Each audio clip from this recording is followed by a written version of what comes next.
Good evening. বিকেলেই আজকে গাছে spray করছি, কেন সারাদিন প্রচুর রোদ থাকে তো সেই জন্য বিকেলবেলা প্রতিদিন আমি গাছকে এইভাবে করে স্নান করিয়ে দিই। আমার টোটাল 30 লিটার জল লাগে প্রতিদিন। 30 লিটার জল দিয়ে আমি প্রতিদিন গাছগুলো সব কটা গাছকে স্নান করিয়ে দিই, কেন এত যা রোদ পড়েছে যদি আমি স্নান না করাই গাছগুলো কিন্তু ভালো মতন হবে না, মানে শুকিয়ে যাচ্ছে আর কি। পুরো গাছগুলো খুব ঢলে যাচ্ছে। দুপুরবেলা গাছের জল দিয়ে যাই আর বিকালবেলা এসে সব গাছকে আমি স্প্রে করে দিই। গাছকে সুস্থ রাখতে গেলে একটু কষ্ট করতে হবে, কিচ্ছু করার নেই, কেন এত শুকিয়ে যাচ্ছে। যা রোদের তাপ আমরাই থাকতে পারছি না, তাই না বলো? যা রোদের তাপ আমরাই থাকতে পারছি না, গাছরা আর কী করবে?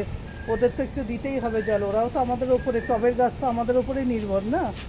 যার জন্য ওই খাটনিটা হলেও প্রতিদিন দিই। দুপুরবেলায় কড়া রোদে এসে জল দিই, সকালবেলা একবার জল দিয়ে যাই, আবার দুপুরে জল দিই, বিকেলবেলা আবার গাছগুলোকে সব স্নান করিয়ে দিই। প্রতিদিন এইভাবে চলে, জানো তো। জবা ফুল গাছ, জামরুল গাছে কুড়িয়ে এসছে, সব জামরুল গাছ, সব গাছে ওই একইভাবে আমাকে স্প্রে করতে হয়। শুধু জল স্প্রে করি, ওষুধ দিই না এখন, যখন দরকার হয় তখন ওষুধটা দিই।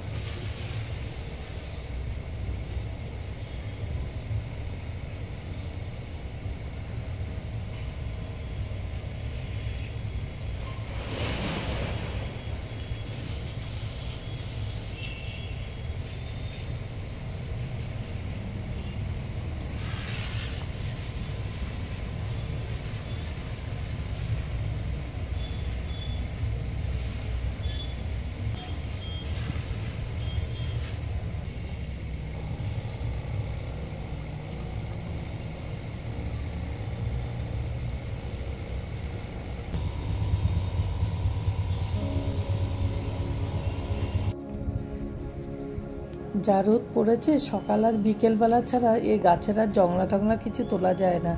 যেসব ঘাস ফুসা হয় খুব ভোরবেলা, নাহলে বিকেলবেলা। আর বিকেলবেলাও এক এক সময় এত মশা থাকে, কাজ করাটা খুব অসুবিধা। সকালে যেরম রোদ, বিকেলে আবার মশার উৎপাত। সমস্যা সব কিছুতেই আছে।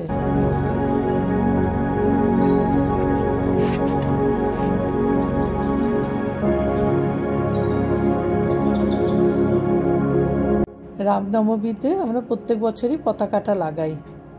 শুধু আমরা না, আমাদের আশেপাশে সবাই এরকম লাগায়। খুব ভালো লাগে, জানো তো। সব জায়গায় যখন চারিদিকে এরকম পতাকাগুলো ওড়ে দেখা যায়। তোমরা কারা কারা লাগাও অবশ্যই কমেন্ট করে কিন্তু জানাবে।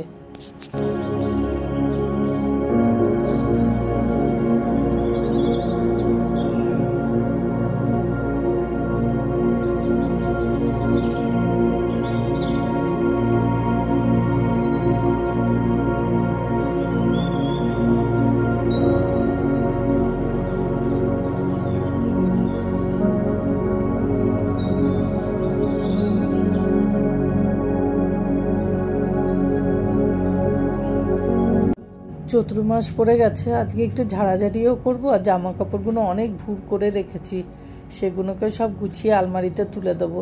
কারণ একে তো ইঁদুরের উৎপাত, তার মধ্যে বাইরে থাকলে সব একদম জামা কাপড়গুলো ধুলো পড়ে যায়, দেখতেও বাজে লাগে। ওই জন্য সব একটা একটা করে এখন সব ভাঁজ করে আলমারিতে ঢুকিয়ে দেবো।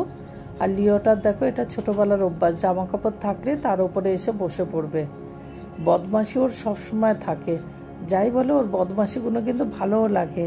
কেন ছোটোখাটো বদমাশিগুলো একে তো ছোট, তার মধ্যে কিউট, আর বদমাশিগুলোও যেন সব কিছু একবারে কিউটটো মতন লাগে। একে তো গরমের জন্য কাজ করতে পারি না বেশিক্ষণ, তাও যেন কাজ আর শেষ হয় না। একটা না একটা কাজ লেগেই থাকে, একবার এদিক গুছাও তা ওই দিকে আবার কাজ বেড়ে যায়। পঞ্চুগুলো দেখো, এগুলো শীতের সময় একদম মনে ছিল না কাচার জন্য, এবার এগুলো ব্যবহারও করতে পারিনি। কোন ব্যাগে ঢুকিয়ে রেখেছি নিজেরই মনে ছিল না।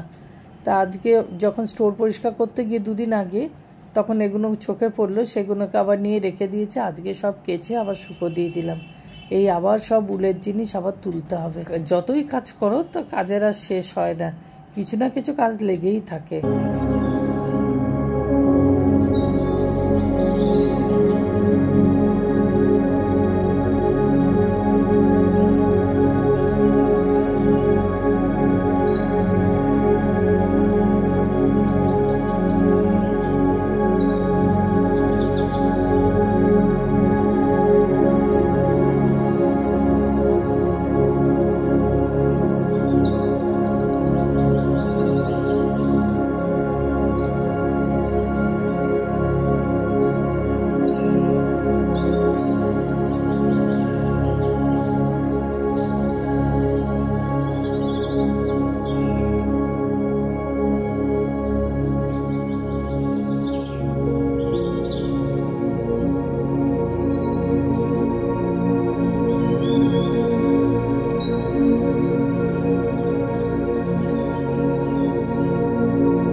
কেনার শেষ নেই, বিশেষ করে আমার বড়টার। কেনে বেশি পরে কম, জানো তো। এত জুয়েলারি, ওর এত জুয়েলারি, সে জুয়েলারি, চুড়ি, তোমার মেকআপ সেট, লিপস্টিক, কোনো কিচ্ছু বাদ নেই। কেনার আর ওদের শেষ নেই, কিনেই গেছে। হুডা বিউটির পুরো সেট ধরা রয়েছে। মেকআপের যে কত রকম সেট রয়েছে তার হিসাবের বাইরে। কিন্তু একটাও দেখবে না ওদেরকে সাজতে। মানে ওদের হচ্ছে কালেকশন করাটা হচ্ছে যেন ওদের একটা হবি। সেই দেখো কত দামি দামি সেটগুলো সব পড়ে রয়েছে। কোনো অকেশনও না, কোনো কিচ্ছুতে না, কোনো সময় পরেও না। মাঝে মাঝে বলি একটু পরে ঠরে সেজে গুজে ফটোও তো তুলতে পারিস, সেই দিকেও কোনো ওদের ইচ্ছা নেই। এবার দেখো ফ্ল্যাক্সগুলো সব পরিষ্কার করে রাখছে। এই শোকেসটা না অলরেডি নষ্ট হয়ে গেছে, প্রচুর ধুলো, মানে ধুলো বলবো কী হয়েছে, সে কাঠপোকাগুলো সেই গুঁড়োগুলো ফেলে না, সেরকম আর কি, সে মতন ফেলে। তার মধ্যে ওইভাবে রেখে দিচ্ছি কেন বলতো, শোকেস আর নেই, আর ঘরে আর জায়গাও নেই যে আমি শোকেস বানাবো বা কিছু। জুয়েলারি সেটগুলো দেখো, তখন কিনেছিলাম খুব কম দামে, জানো তো। এগুলোর তাও প্রায় বয়স হয়ে গেল, তো কত বছর বলবো, 7-8 বছরের বেশিই হবে। ভিডিওটা এখানেই শেষ করছি, আবার নেক্সট ব্লগে আবার দেখা হবে। সবাই ভালো থেকো, সুস্থ থেকো। Till then, bye everybody.